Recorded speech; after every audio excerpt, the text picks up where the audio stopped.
Boa noite, pessoal. Aqui quem fala é a Cris do canal Agenda Cultural em Niterói. Aproveitem e curtam o nosso canal, compartilhem entre seus amigos e bora lá assistir? Vem comigo!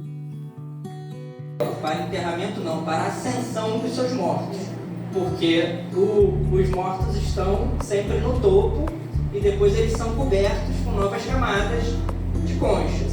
E aí, segundo a Madu Gaspar, que eu me referi, ela menciona essa relação De história que eu tô dentro do os contatos da sala da pelos CBD, materiais encontrados, ela consegue fazer essas análises.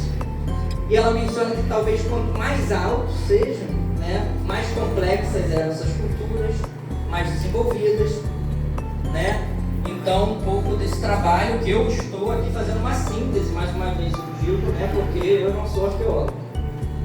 Do outro lado, a gente tem um elemento que eu sempre brinco, quando eu faço essa visita lá com as crianças, um elemento que, se a gente olha para a nossa cozinha, a gente talvez consiga perceber algo muito parecido. Um moedor, uma ferramenta ativa, uma passiva de moagem. Para moagem, um socador de alho da nossa cozinha, se você for ver grosseiramente. Então, um pouco desse trabalho de não deixar relatos escritos. Que a gente vai saber como moravam, como viviam, se associavam, Então, o desafio, mais uma vez referindo a Madu, a arqueologia lida sobretudo com ausências, e o conhecimento é construído a partir dessas ausências, com muito estudo, pesquisa, etc. Então, restos alimentícios, ossos de pequenos animais, vértebras de pescado. É muito comum encontrar, caminhando ali em Itaipu, a gente encontra essas vértebras. Essas vértebras aqui, eu queria que vocês olhassem com atenção. A imagem está meio ruim, mas é coluna de peixe, Ela é bem grosseira, branca. E aqui, no outro momento, a gente também tem vértebras de peixe. Não sei se todo mundo consegue ver, há uma diferença dessas para essas. Aqui indica que elas foram manipuladas, E aí a gente sabe que por muito tempo na história argumentações eurocêntricas chamavam os povos pré-coloniais selvagens, Toda essa argumentação que hoje em dia a história já não trabalha com isso, Vem sendo questionado faz algum tempo, E a gente encontra objetos, por exemplo, de elementos de embelezamento dessas culturas tradicionais. Aí eu sempre, quando recebo as crianças, eu pergunto: bom, estou vendo algumas companheiras de pulseira, colares, brinco, elementos de embelezamento da nossa sociedade, certo? Você imagina que há 7.000 anos esses povos que viveram aqui em Itaipu também produziam esses artefatos? Possivelmente. Aqui a gente vê o exemplo. É a mesma vértebra de peixe, foi polida na ferramenta lítica. Então, naquele seixo que eu mostrei para vocês antes, ela foi polida, ela foi tingida. Cadê? Ela foi tingida com minerais da região. Então, ocre, o vermelhado, o grafite. Então, elementos encontrados também no território. E aqui não dá para ver, mas lá vocês vão conseguir ver quando fizerem a visita.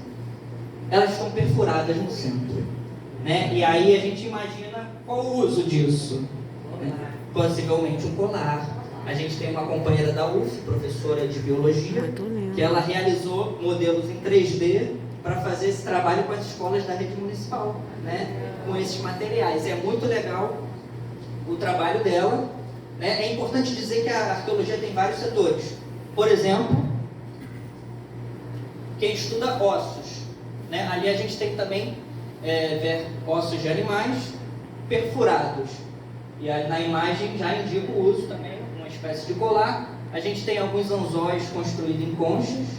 Dessas conchas que eram as anomalocárdias, de que é feito o sambaqui. É importante dizer que quando o mexilhão, esse mexilhão que a gente conhece, chega na cala dos navios, eles colonizam a costa e expulsam a anomalocárdia. Mas esse é tema do professor de biologia, não sei se tem alguém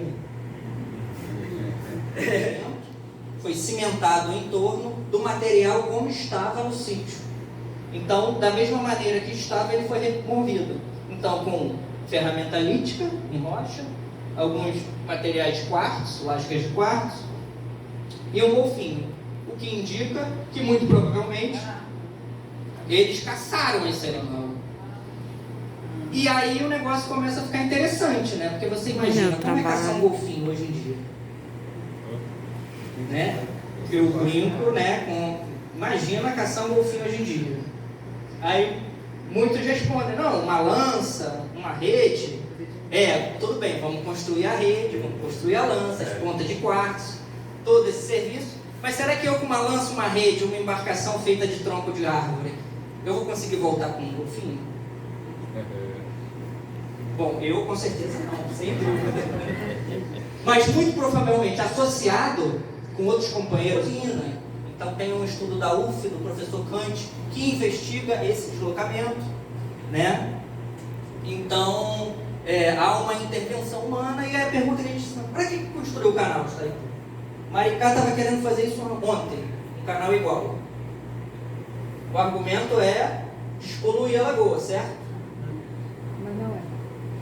Bom, a gente tinha uma lagoa com uma dinâmica natural de praias, abertura e fechamento do leque de faixa de areia regularmente, uma dinâmica natural. Então, quando o canal é construído, a primeira coisa que se faz é matar a lagoa, porque vira uma laguna que altera a condição de salinidade, a mortandade de peixe, né? Então, o canto sul, que é onde esse museu está localizado, né, ele conseguiu se preservar enquanto comunidade da pesca, né, por conta, né, dessa resistência à especulação imobiliária do território. Bom, década de 60, 70, do que a gente está falando, né, no Brasil?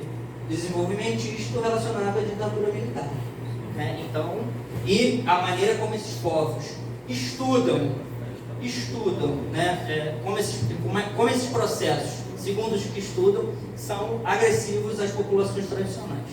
Isso é uma outra questão, se alguém quiser, nos comentários a gente pode explorar. Então, ele é criado em ruínas, de um recolhimento de mulheres. Então, esse é o nosso segundo tema. Se a gente fala em populações pré-históricas, dos povos sambaqueiros, né, enquanto foco de trabalho, o nosso segundo foco é o recolhimento de Santa Teresa. Uma instituição que existia, né, por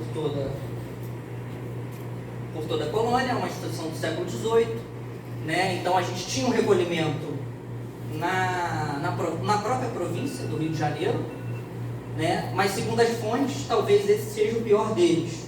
Por quê? Pelo acesso, né? A conexão por terra, né? Esse caminho travessia Tupinambá, que hoje a gente conhece uma trilha, né? Você imagina como isso seria em 1760, para sair de Itaipu. Então, o caminho mais comum era por mar, né? Então, as recolhidas eram trazidas em barcos para serem confinadas nesse espaço. Então, a gente observa portas, janelas, e o convite que eu faço é quando vocês visitem o museu, pensem um pouco como era a vida dessas mulheres, deslocadas das suas famílias, sem acesso por terra, conexão apenas por mar. Era uma instituição eclesiástica, então administrada pela igreja, os padres as vigiavam, né? A igreja de São Sebastião de Itaipu é de 1716 e o recolhimento é de 1760, construindo década de 60, né? Um pouco depois. Que mulheres vinham para o recolhimento de Itaipu, né? O que existia nessa época, uma sociedade patriarcal, que o homem se considerava superior à mulher. Então, um caso comum é uma mulher que não está satisfeita com o seu companheiro. O que ela faz hoje? Se divorcia, né? É permitido por lei, né? Conhecido por lei essa vontade, né? Com muita luta das mulheres, bem dizer.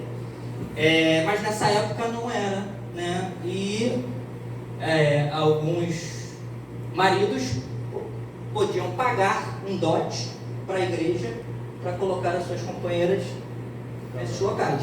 Já pudessem se divorciar. Outro exemplo, mulheres, claro, gente, a gente está falando de mulheres europeias, brancas, né, com algum poder aquisitivo das suas famílias, né, sociedade colonial, a lei patriarcal, uma sociedade escravista, não é isso? Então a gente tem indícios de presença de escravizados em conjunto com elas. Claro, são mulheres da sociedade colonial, elas não trabalham, né? Elas se usam da força de trabalho dos escravizados. Então, só para vocês entenderem, né? E ela identifica lá no nosso acervo, na nossa reserva técnica, então um pouco desses materiais. Né? Aqui algumas fotos desses pátios, né? Então, para a gente refletir um pouco como era, né, essa construção. O muro é alto, a parede é dessa largura, vocês vão ver lá de perto um pouco para entender, né, esse contexto. Então, esse é o nosso segundo tema de trabalho. Né? Claro, a gente, quando recebe escolas, o nosso principal objetivo do setor educativo é trabalhar essas questões. Né? E enfim, eu vou fazer um relato aqui. E uma vez uma aluna de 6º ano, quando a gente estava falando, e a gente trabalha com esses temas sem distinção de idade, para todas as idades. Né? Uma aluna, foi muito comovente a situação, uma aluna levantou a mão e falou: meu tio tranca a minha tia no quarto. Então, uma criança do 6º ano, a partir do tema do trabalho educativo, conseguiu fazer essa relação. Né? Claro, um pouco para a gente pensar, e claro, a gente tomou as medidas, contato com a direção da escola, enfim, todo o nosso papel, né, não só quanto educador, para quem conhece a praia de Itaipu e vai lá conhecer a casa do Cambuci, você vê 2 ou 3 dessa, de um tronco só, quase do tamanho desse palanque aqui, né, que ainda em uso, todo esse tempo. Né? Então, uma comunidade tradicional que foi constantemente atacada pela especulação imobiliária, até hoje. No final, posso comentar um caso recente da sexta-feira passada. Até hoje atacada pela especulação imobiliária, né? Uma região de praia, região oceânica, poder aquisitivo, etc. Então, quando o museu é criado, uma informação importante, por que os pescadores tradicionais, além do território, são o nosso tema de trabalho? Não apenas pré-história, não apenas recolhimento de mulheres, mas também comunidade tradicional. Porque quando o museu é criado, em 77, pelo menos 4 famílias de pescadores habitavam as ruínas. A gente tem registros fotográficos dessa época, com essas canoas dentro da cerâmica, né? Claro, tem os mais novos já feitos em concreto, então as agulhas de tecer rede, um pouco desses materiais, né, que são encontrados ali em Itaipu até hoje. Né? Então, esse é o nosso terceiro tema de trabalho. São principalmente esses 3 temas que giram em torno do nosso território, região oceânica, transversalmente atravessado por todas essas questões de gênero, questão colonial, comunidade tradicional, são nossos focos de trabalho do Museu de Arqueologia. Né? Encerrei aqui o catálogo. E, para encerrar, para concluir, aí deixar quem quiser comentar e participar, seria legal escutar vocês também, que eu ia falar das novidades em arqueologia do nosso território.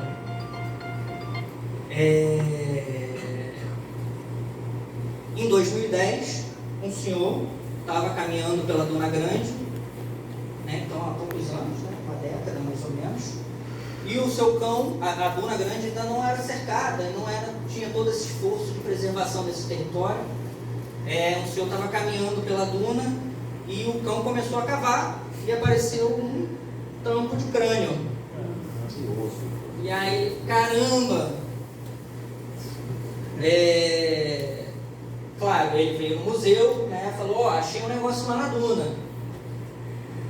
O Museu de Arqueologia constituiu uma equipe de arqueólogos, do Museu Nacional principalmente, e foram fazer o que a gente chama de pesquisa de salvamento desse material. Né? Não era eram 5 indivíduos enterrados juntos, com material associado, então ferramenta lítica, cerâmica, lascas de quartzo, né? E aí, como é que eu sei que não foi meu vizinho que enterrou a família, né? Isso é recente. Como é que você está dizendo que você tem 7? Como é que eu... Né? A primeira, aí são crises, né? As ausências da arqueologia, né?